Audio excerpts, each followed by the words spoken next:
Good morning and welcome to this morning's reflection, and here we are at the beginning of another month.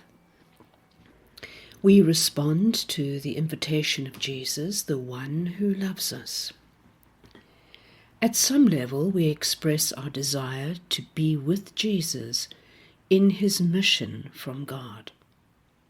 And now we give ourselves over to the desire of this growing love, companionship relationship. When you think about it, as we grow in love for someone, especially someone who has done so much for us, we experience a powerful desire not only to be with the one we love, but also to know everything that we can about that person. In the fascination of love, we say that we just can't get enough of the one we love. And so our desire is to come to know as much as we can about Jesus. And of course, this is not head knowledge.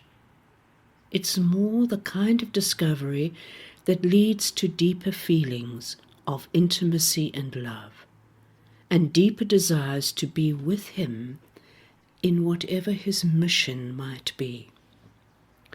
To know him more intimately, that we might love him more deeply, and that we might follow him more closely.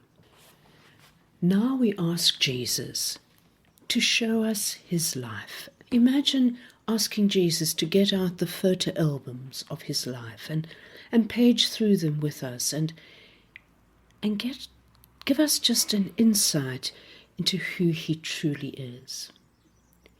In our desire to know more about him, we ask Jesus to show us everything, to tell us his story, so that we might fall more deeply in love with the one we will come to know so intimately, the one who has invited us to be with him on his mission.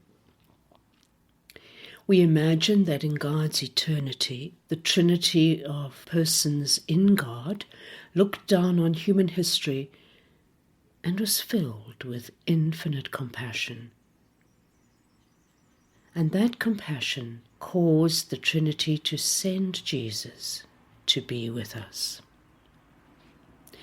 We know that the expression of love by God resulted in Jesus coming into our history.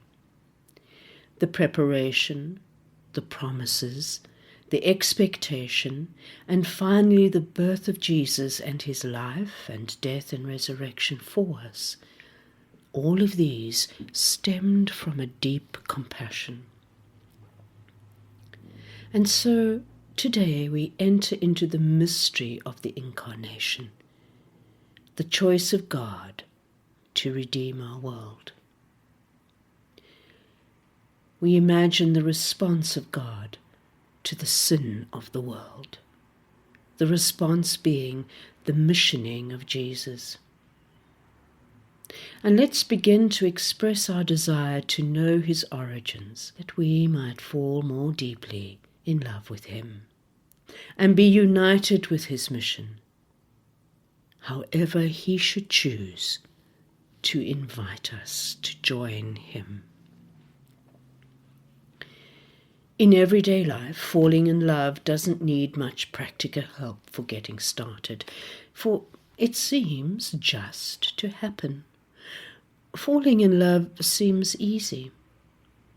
Upon reflection, however, falling in love does have some elements that we can learn from. And as we all know, sustaining loving relationships that leads to self-sacrificing love takes a lot of fidelity. Think about the experience of falling in love. What allows it to happen? What do we do in the earlier stages of falling in love? Does it begin with something we call a connection, something that happens in our hearts and it lifts our spirits. At the center of the attraction is a discovery of togetherness in some way. We connect. From then on, the growing attraction is fed by a growing, a sometimes insatiable desire to be with the one we love.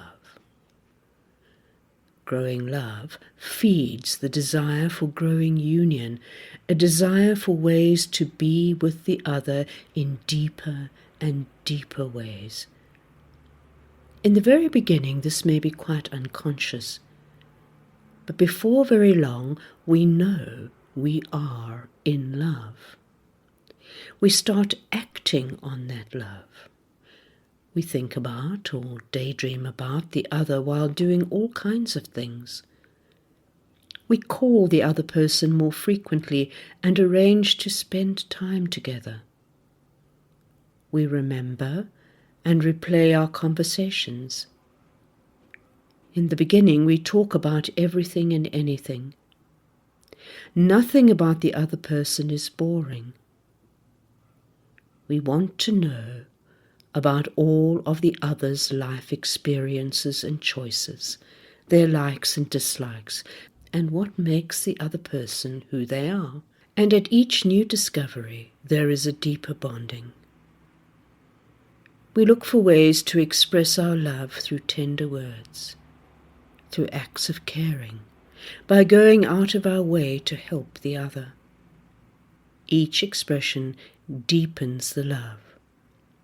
We always remember the first gestures of love, and the more the love grows, the more it will lead to some level of commitment. Some need to guarantee that the loved one will always be in my life, and some commitment to be a self-giving offering of myself to the relationship. If this fits your experience of falling in love in some way, or if it recalls what your experience was, then it will help in a practical way. We are in the process of falling in love with Jesus. We can let ourselves feel the growing attraction based on connectedness. We can let ourselves experience our growing desire to be with Jesus, to ask questions, to express tender words, and to spend more time together. All this is practical help, because it is not just an intellectual exercise to ask Jesus to show us the photo album of his life. This is a matter of the heart. We are already deeply connected with Jesus. We now desire to let our relationship go even deeper.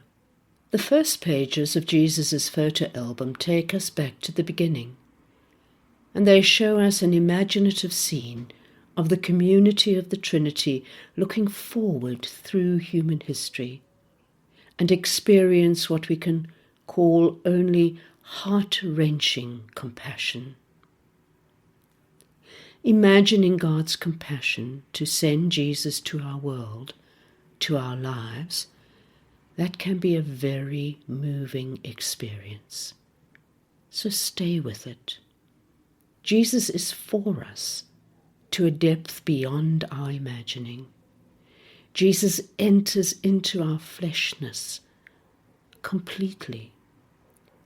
Such vulnerability. In no aspect of our lives are we ever alone. So this week, let us consider what it means to move into a much more intimate relationship with Jesus, what it means to want to know him more dearly and live with him more nearly. May you be blessed today. Amen.